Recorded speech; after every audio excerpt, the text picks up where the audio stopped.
Hacker Bjorka kembali berbuat heboh dengan mengaku membocorkan sejumlah dokumen rahasia Presiden Joko Widodo. Tak hanya Presiden Joko Widodo, hacker Bjorka juga mengaku membocorkan dokumen rahasia Badan Intelijen Negara atau BIN.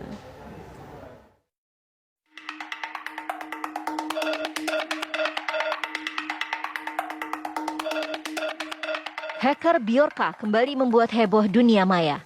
Tak tanggung-tanggung, kali ini hacker tersebut mengaku telah membocorkan dokumen rahasia negara, yaitu dokumen rahasia Presiden RI dan Badan Intelijen Negara. Ia menyebut membocorkan dokumen rahasia Presiden RI berupa transaksi surat tahun 2019 hingga 2021. Setelah data Presiden Joko Widodo, Bjorka berjanji akan membocorkan data My Pertamina yang menurutnya dilakukan demi mendukung unjuk rasa memprotes kenaikan harga BBM. Data tersebut dibocorkan pada Jumat kemarin yang berisi dokumen transaksi surat menyurat berukuran 189 MB dan jika dikompres menjadi 40 MB. Sebelumnya, hacker Bjorka membocorkan 105 juta data pemilih pemilu KPU yang diperjualbelikan di forum online. Bjorka juga mengklaim memiliki 1,3 miliar data registrasi SIM card prabayar Indonesia yang isinya meliputi nomor induk kependudukan atau NIK, nomor telepon, operator seluler, hingga tanggal registrasi. Terkait hal ini, Bjorka sempat membalas pesan dengan pihak Kementerian Komunikasi dan Informasi yang memintanya untuk tidak menyerang pemerintah. Di situs forum Bridge to Bjorka hanya merespon "Stop being an idiot" yang ditujukan kepada Kominfo. Tim TV One mengabarkan.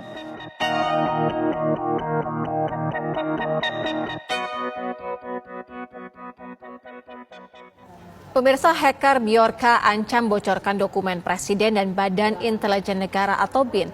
Sebelumnya, hacker Bjorka juga membocorkan 105 juta data pemilih pemilu KPU yang diperjualbelikan di forum online.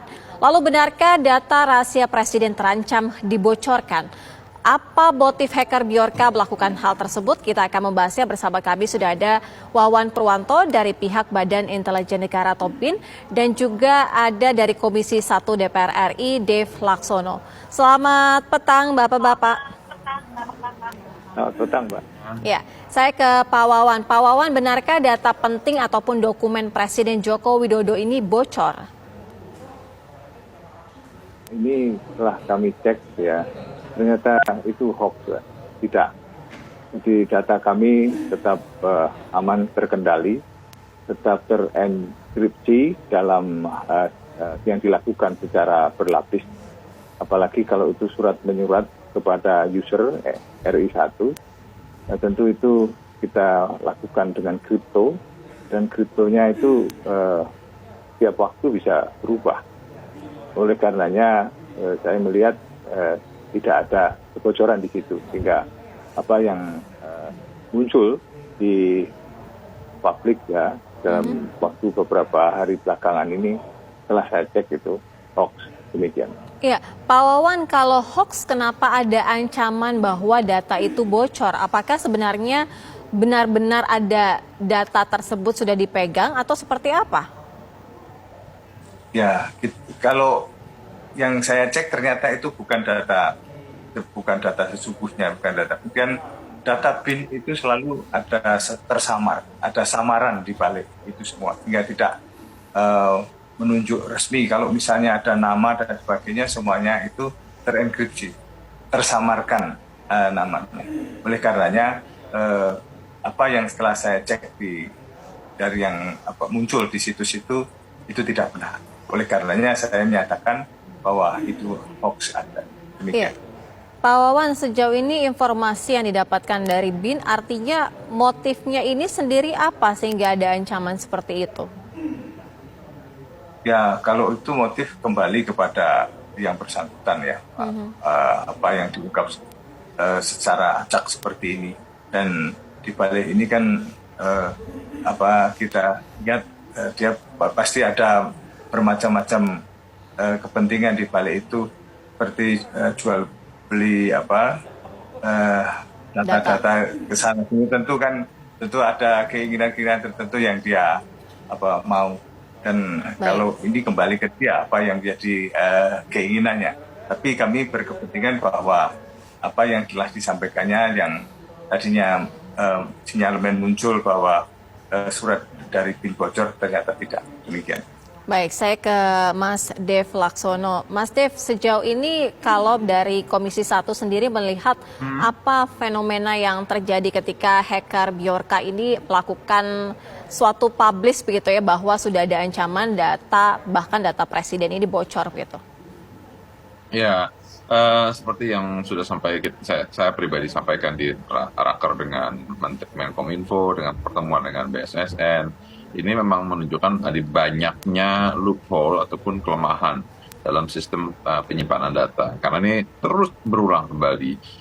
Data SIM card ya kemarin, terus juga data KPU, sekarang ancamannya katanya data BIN bocor, dan ada juga screen cap atau fotonya itu yang konon katanya itu adalah nama dengan jabatan para anggota, terus juga data BPJS, data peduli, dan segala macam data.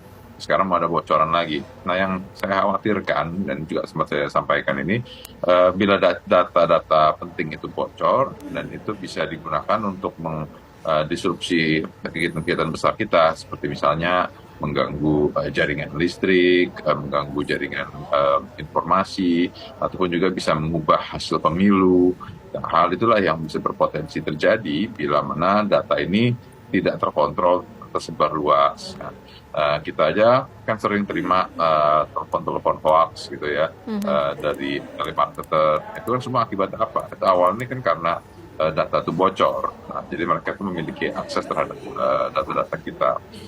Maka itu ini harus ada ketegasan dan juga harus ada plan of action-nya dari pemerintah, baik dari Kominfo ataupun juga dari joint action dari semua kementerian lembaga yang merupakan pengendali data cyber, sehingga ada jelas arahnya bahwa bagaimana kita ini data itu disimpan dengan baik dan data itu dapat dipastikan tidak sampai jatuh ke tangan-tangan orang dan menyebabkan kerugian secara masif.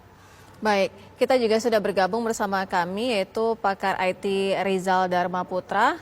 Mas Rizal, sejauh ini sebenarnya hacker Bjorka yang luar biasa canggih atau data ataupun pengawasan kita yang cenderung melemah? Ya, saya klarifikasi dulu. Saya ini bukan pakar IT. Jadi, saya ini lebih ke pengamat pertahanan dan intelijen. Jadi, kalau menurut saya ini kan apakah data itu bocor atau tidak, yang bisa mengklarifikasinya hanya BIN itu sendiri, BSSN, dan juga sebagai representasi dari masyarakat adalah Komisi 1, terutama yang berkaitan dengan Komite Intelijen. Nah, jadi hanya ketiga lembaga tersebut yang bisa saling meng-cross-check apakah bocor atau tidak. Nah, sekarang mungkin di sini ada Bung Dev dari Komisi 1 yang harus bisa untuk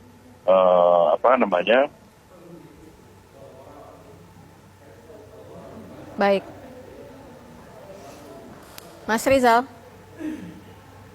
Baik, kita kembali ke Mas Dev Laksono. Mas Dev, sejauh ini artinya pengawasan yang akan seperti apa lagi sehingga tidak ada dokumen-dokumen yang dikatakan bahwa itu bisa bocor, kemudian NIK ini tersebar kemana saja, begitu? Ya, yang pasti itu setelah kita menyelesaikan undang-undang PDP, begitu selesai diputuskan di tingkat pertama di komisi dan akan diputuskan di tingkat kedua di paripurna yang insya Allah akan dilaksanakan hari Selasa depan, itu kita langsung membuat 2 panja. Ya, panja pertama yaitu adalah panja kebocoran data, ya, terus lalu panja kedua adalah panja judi online. Itu saya dari Golkar dengan teman-teman sepakat untuk mendorong dua panja tersebut untuk memastikan dan juga mencari tahu persis kendala persoalan seperti apa.